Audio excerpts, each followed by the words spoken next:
आगामी आम चुनाव नज़दीक है। ऐसे में सभी राजनीतिक पार्टियां अपने अपने स्तर से अपने पार्टी को सशक्त और मजबूत करने के लिए लगातार प्रयास कर रही है। कांग्रेस पार्टी के पूर्व राष्ट्रीय अध्यक्ष राहुल गांधी भी भारत जोड़ो न्याय यात्रा के क्रम में एक बार फिर से देश की यात्रा कर रहे हैं और यह न्याय यात्रा 85 जिलों से होकर पूरे देश में गुजरेगी। झारखंड में भी यह न्याय यात्रा पाकुड़ से होते हुए झारखंड के कई जिलों से होकर गुजरी है और राहुल गांधी की इस न्याय यात्रा में पाकुड़ से ही लगातार यूथ कांग्रेस के प्रदेश महासचिव देव शर्मा उनके साथ इस यात्रा में शामिल रहे हैं, जो इस समय हमारे साथ मौजूद हैं। सबसे पहले तो हमारे चैनल में आपका स्वागत है। जी धन्यवाद आपको और आपके तमाम चैनल के जितने भी दर्शक हैं सबको मेरी तरफ से हार्दिक अभिनंदन और सबका स्वागत। राहुल गांधी के कहा जाता है कि एक झलक पाने के लिए पार्टी के कार्यकर्ता बेहद उत्साहित होते हैं। ऐसे में आप एक ऐसे शख्स है जो लगातार पाकुड़ से झारखंड के अलग अलग जिलों में उनके साथ रहे हैं। सबसे पहले बताइए कि कैसा लगा और इस दौरान उन्होंने आपसे क्या कुछ बातें शेयर की। देखिए शर्मा जी, मैं बता दूं कि राहुल जी हमारे नेता हैं और जो हमारे ही नहीं पूरे देश के नेता हैं और ये उनकी लोकप्रियता है कि इनको चाहने वाले की संख्या भारत में अनगिनत है। तो स्वाभाविक है इतने बड़े नेता को एक लुत्फ पाने के लिए लोग में एक भीड़ जो हुई थी वो तो होना ही होना नेचुरल बात है। रही बात मेरा, तो मैं पिछले 13 साल से यूथ कांग्रेस में जुड़ा हूँ। मैं अपने आप को यूथ कांग्रेस का एक छोटा सा सिपाही मानता हूँ और मैं बता दूँ मैं सिर्फ पाकुड़ से ही नहीं, मैं बंगाल से चलकर बंगाल झारखंड पूरा झारखंड में उड़ीसा का भी जो है मैं 1-2 जिला में वहाँ भी गया। तो जितना और मैं आगे भी जाऊंगा 2 दिन बाद फिर मैं जो है इस यात्रा में फिर छत्तीसगढ़ होते हुए फिर पलामू आएंगे, झारखंड आएंगे, मैं उसमें भी रहूंगा और मैं आगे भी मणिपुर से मुंबई पूरी यात्रा तो मैं नहीं रह पाया, लेकिन मैं प्रयास करूंगा आगे भी जहाँ हो सके। मैं ये मेरा फ़र्ज़ है, ये मेरा धर्म है। मैं एक कांग्रेस का सिपाही होने के नाते मैं दिल से राहुल जी के साथ हूँ और वो मेरे एकमात्र नेता राहुल जी हैं और मैं बस उनके साथ। लगातार कहा जाता है कि जब राहुल जी रास्ते से गुजरते हैं लोगों से इंटरेक्ट होते हैं, ऐसे में जो उनके साथ उनकी टीम रहती है वो सबसे ज़्यादा उनका हौसला बढ़ाती है। और यह जो यात्रा थी पाकुड़ से चलकर धनबाद होते हुए बोकारो में भी प्रवेश की और बोकारो संयोग से आपका गृह जिला है, जहां पर सभी लोगों ने पोस्टर लगाए, बैनर लगाए। राहुल गांधी के स्वागत में आपकी तरफ से भी बड़ी ताकत लगाई गई और जब बोकारो में प्रवेश किया तो ऐसे में उनका क्या रिएक्शन था? देखिए ये तमाम हमारे बोकारो वासियों के लिए, झारखंड वासियों के लिए इससे बड़ा सुखद पल हो ही नहीं सकता है कि हमारे नेता जो बाकी पार्टियों के नेता से मिलने के लिए लोग दिल्ली, मुंबई और वगैरह वगैरह जाते हैं, हमारे नेता ने हमारे नेता खुद चल के हमारे बीच है। तो ये हमारे लिए सुखद पल रहा। हम लोग सौभाग्यशाली हैं तमाम बोकारो वासी, झारखंड वासी। और देखिए आपने कहा कि ताकत हमने लगाई, मैं आपको पता ही है और मेरा पहला पिछले आप वीडियो भी आप देख सकते हैं। मैं पूरी यात्रा में मैं बोकारो जब राहुल जी आए तो मैं उनके साथ ही था।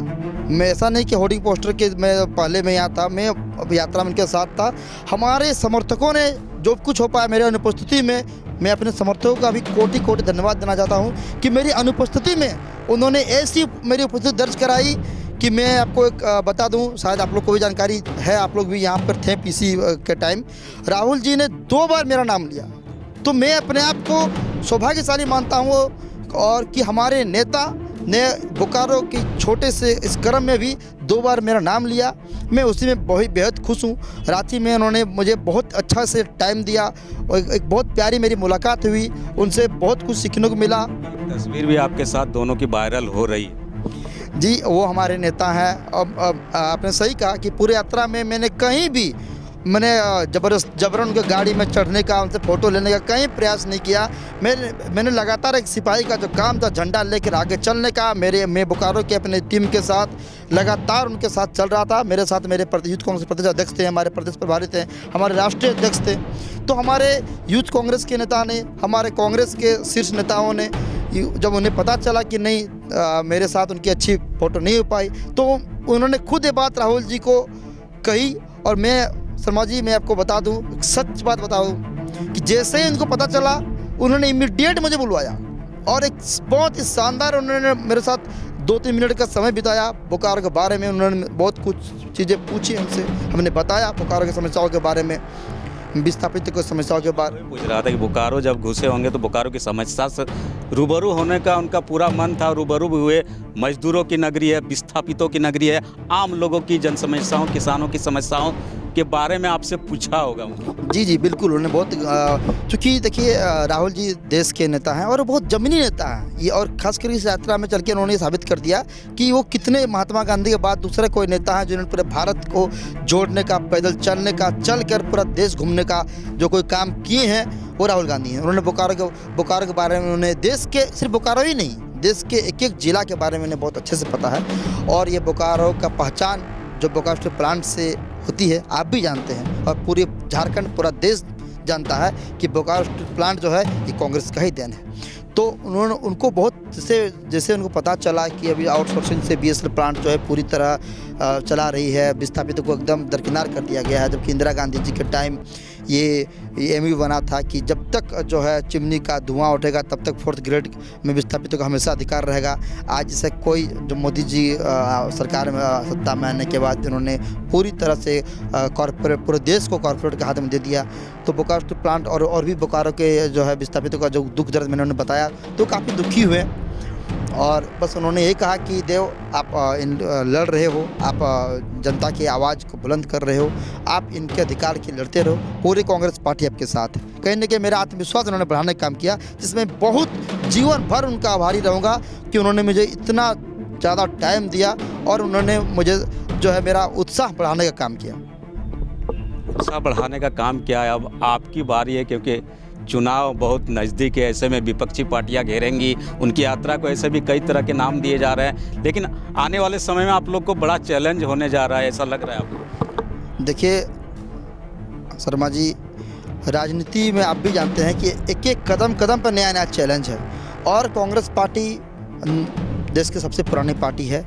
इनको चुनौतियों को फेस करने का कांग्रेस को बहुत अच्छे से आता है, और अभी जो देश की स्थिति है उसमें ऐसा नहीं कि सिर्फ कांग्रेस के लिए चुनौती है, देश के आम जनता के लिए अभी एक चुनौती है। एक तरफ जो है ऐसी पार्टी है जो सिर्फ अडानी, आम चुनौती से पार पा लेंगे आप? जी पूरी तरह।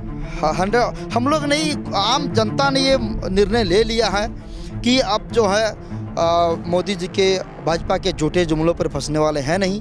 पूरी तरह से उनको जो है समझ चुके हैं कि भाजपा जो है अडानी अंबानी और उद्योगपतियों की पार्टी है, और जनता की कोई पार्टी है तो सिर्फ कांग्रेस है।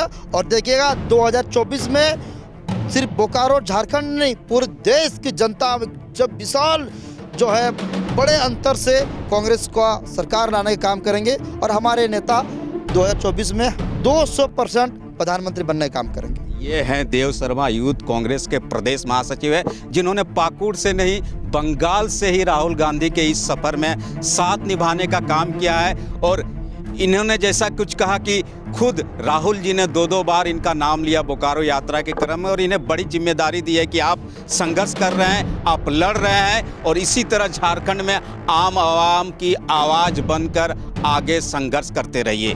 कैमरा पर्सन भोला कुमार के साथ मैं राम नारायण शर्मा।